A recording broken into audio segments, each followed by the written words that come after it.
as I understand, I'm Cassius Marcellus Clay VI, and my great-great-grandfather was a Kentucky slave, and he was named after some great Kentuckian. Well, Cassius Marcellus Clay is a great name in Kentucky. And really, where he was from or where it was all originated, I couldn't tell you. But since I've reached a little fame in boxing, most people want to know where I'm from and where did I get that name. But really, I haven't really checked on it, so I see that I'm going to have to go look into it. You'll have to look it up. See what it's all about now that I'm getting a little interviews.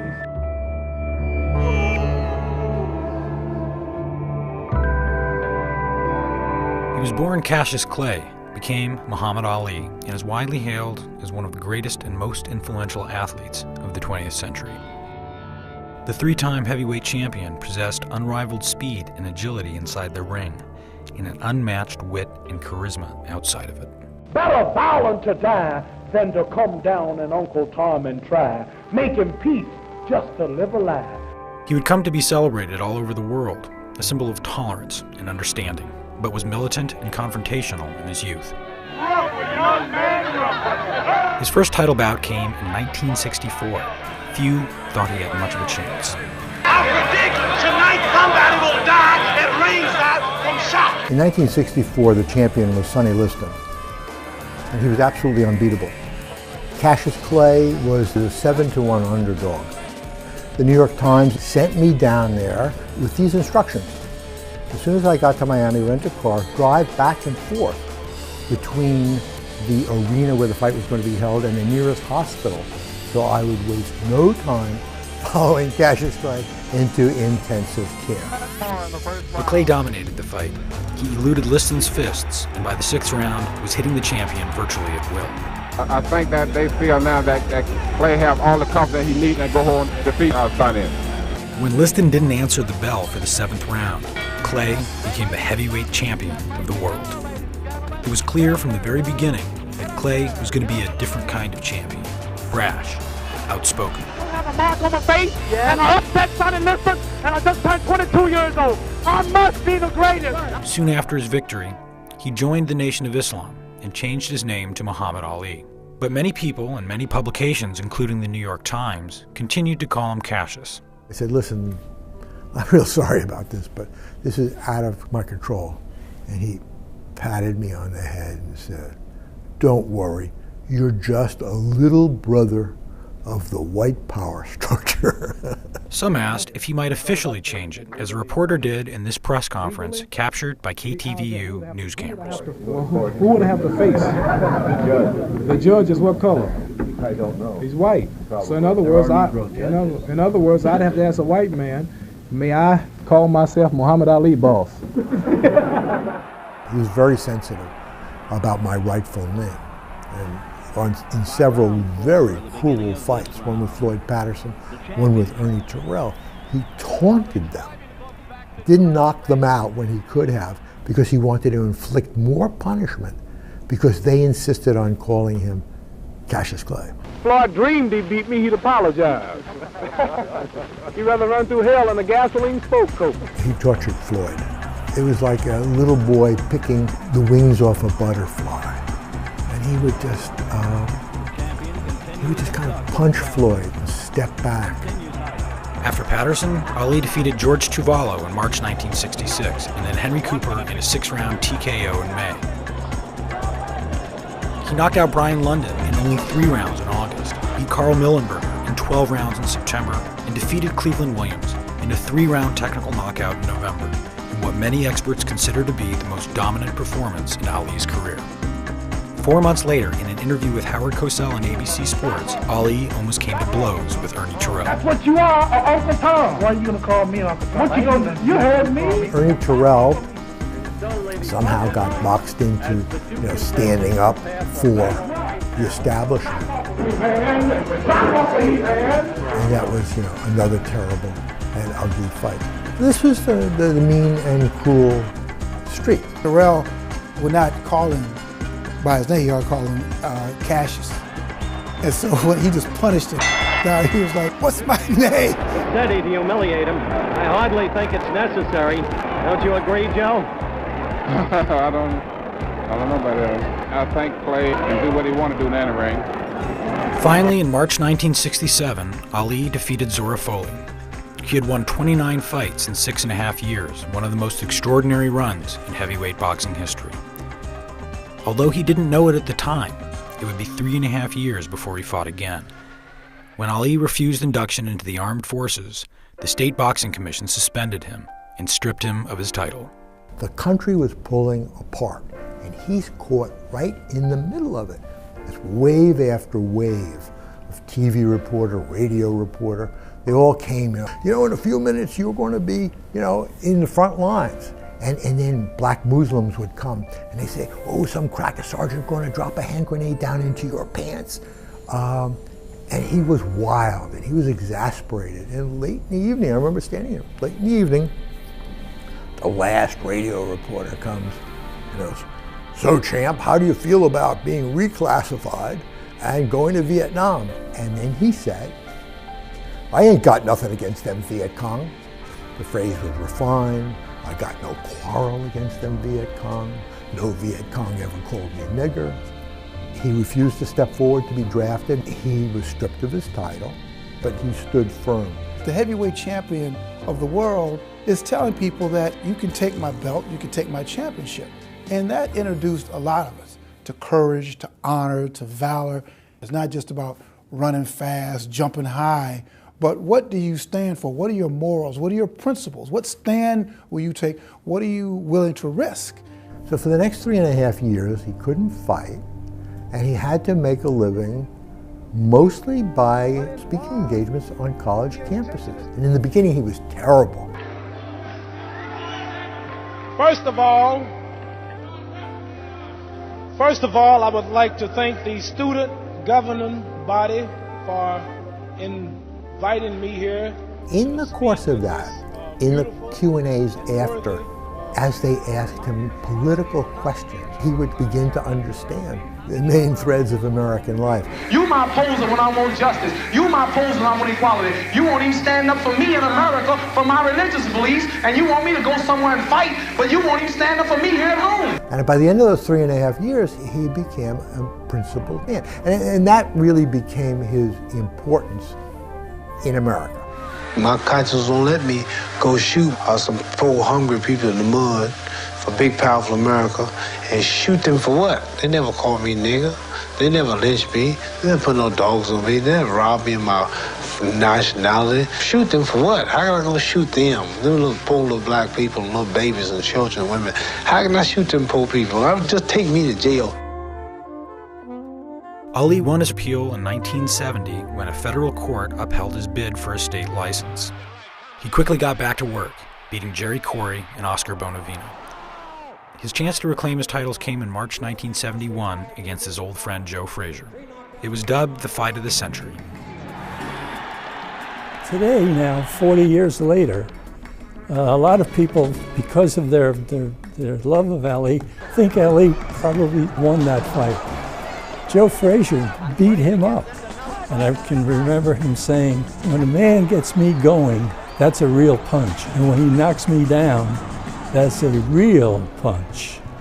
And Joe Frazier had knocked him down. And in a way, I'm part of that knockdown. If you look past Ali, you'll see 3 gentlemen from the New York Times, Arthur Daly, Bob Lipsyte, and myself. And the way you can find me is I had a pen in my mouth. And in the photo, it looks like a mustache. But trust me, it was a pen. It was Ali's first professional loss. Even though the decision was undisputed, he continued to talk trash about Joe Frazier every chance he got, wherever he was. Are you Joe Frazier? Are you Joe Frazier's nephew? Is he related to you? This boy's pretty. This boy ain't ugly.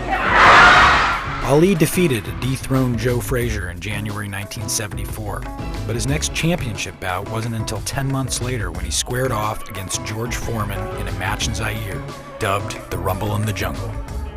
Most people, including myself, thought Foreman would demolish him. There were 60,000 people in a soccer stadium yelling, Ali Boumaye. Well, what that meant was Ali, kill him.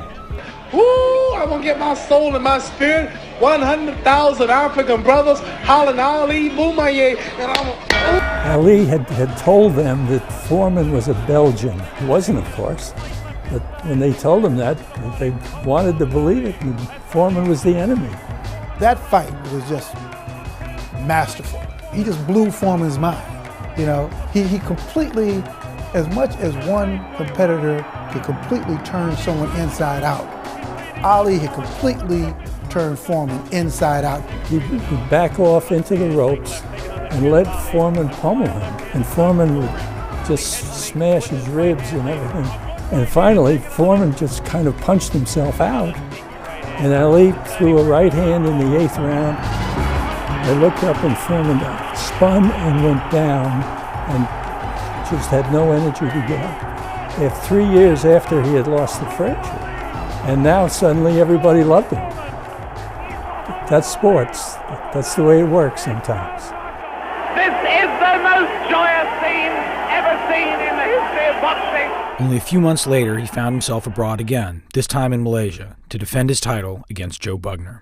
They had never had a heavyweight title fight in Kuala Lumpur, and they were making a big thing out of everything, including the selection of the gloves. They brought them in on a pillow. Each fighter tried on his gloves and everything. And then after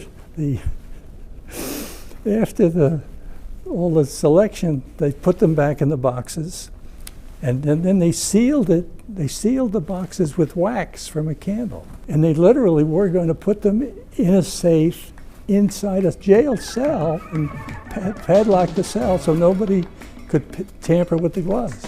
And Ali said, "The gloves are going to jail. The gloves are going to jail. The gloves ain't done nothing yet." Muhammad Ali was fun to be around. He was an entertainer. He was a pleaser. I remember once he had done an exhibition in Florida on a field, on a makeshift ring, and his dressing room was a recreational vehicle.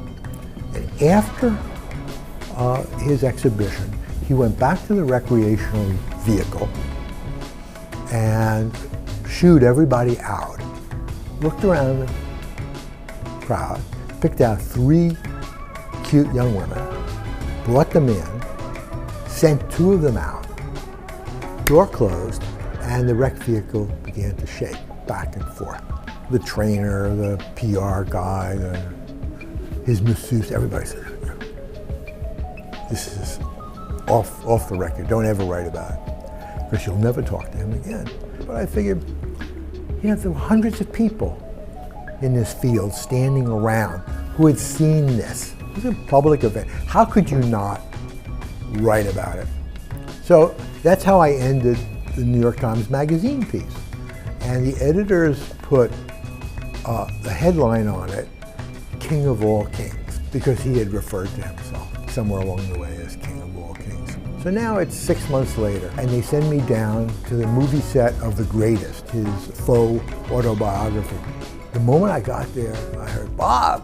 And he came running over, and he grabbed me and said, "King of all kings, you got that right." He did have this grandiosity about him, and he was a narcissist. And I think there were some dark parts of him, which you can't avoid. But perhaps the darkest was kind of a vicious attack on Joe Frazier, calling him an Uncle Tom, calling him a gorilla. I will beat the gorilla in the Thriller in Manila. And later on, ascribing all of this to, wow, we were kind of beating the drum for the box office. Well, somehow that's even worse. It's Uncle Tom. Why do you say that? Oh, insist on calling me Clay. Oh, Uncle Tom. I don't like Uncle Tom. Frazier supported Ali's stance on Vietnam, even lent him money when Ali wasn't fighting. But what started as a friendly rivalry in the ring became something altogether different. Frazier was hurt and angry when they faced off for the 3rd time in the Philippines. God, it had to be 100 degrees in that arena. And it was a brutal fight, brutal. I mean, I call it an epic in brutality, and it was. I mean, you couldn't, there was never a slow movement. I mean, the punches were brutal. And also by that time, 4 years after the first fight in the Garden, they were older and slower. They really couldn't get out of each other's way. So every punch landed. was stopped in the 15th round by Joe Frazier's trainer because his left eye had been closed and he couldn't see Ali's right-hand punches coming, so he stopped it. Even though he thought Frazier was ahead, he stopped the fight because he didn't want Joe to get hurt. One of the first questions, if not the first, somebody said to him, "Muhammad, what a brutal fight. What was it like in that ring?" We'll never forget. All Ali said was, "It was next to death."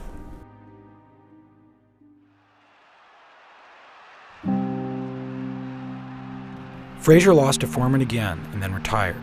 Ali fought 10 more times, defeating Koopman, Young, Dunn, Norton, Evangelista, Shavers. He lost his title to Leon Spinks in 1978, won it back later that year, and lost it for the last time to Larry Holmes in 1980. Larry, I'd like you to explain why you've been crying. You know, I really respect Ali a whole lot. It hurt you to punish him that way, didn't it? But still, Ali fought on. He finally retired after losing to Trevor Berbick a little over a month before his 40th birthday. 2 years later, Dave Anderson caught up with him before Ali left on a goodwill tour. He was probably a few pounds heavy, so he was going through some training, just light training, but something to get the weight off. That's the first time I noticed that he was slurring his words. And as we all know, that got worse and worse and worse and worse. I mean, it's been a terrible, terrible scene for years with Muhammad. Ali's decline was as rapid as it was dramatic. He appeared in public less and less frequently as time went on. But despite his obvious difficulties, he never lost his spark. I think he's an enormously interesting character. I think that he may have been the greatest fighter we've ever seen. I think that he's an amazing window on a historical period. As a human being that I knew and traveled with, I loved him. There were things about him I hated, but I loved him as a human being, and he was pure fun. I saw him at the Olympics in Sydney, Australia, and by this time the Parkinson's had begun to ravage him. But I remember meeting him at some little event, and there was just, again, it was a small gathering, and so, you know, I reintroduced myself to him, and I said, he said, yeah, by this time he started, he said, what's your name? And so I said, my name is Bill Rose. He said, no. What's your real name? I never told you my name is Cassius Clay. My name is Muhammad Ali, and you will announce it right there in the center of that ring. You must listen to me. I hate these people. I am the king of the world. Hold it. You're not that crazy. I'm a bad man. I shook up the world.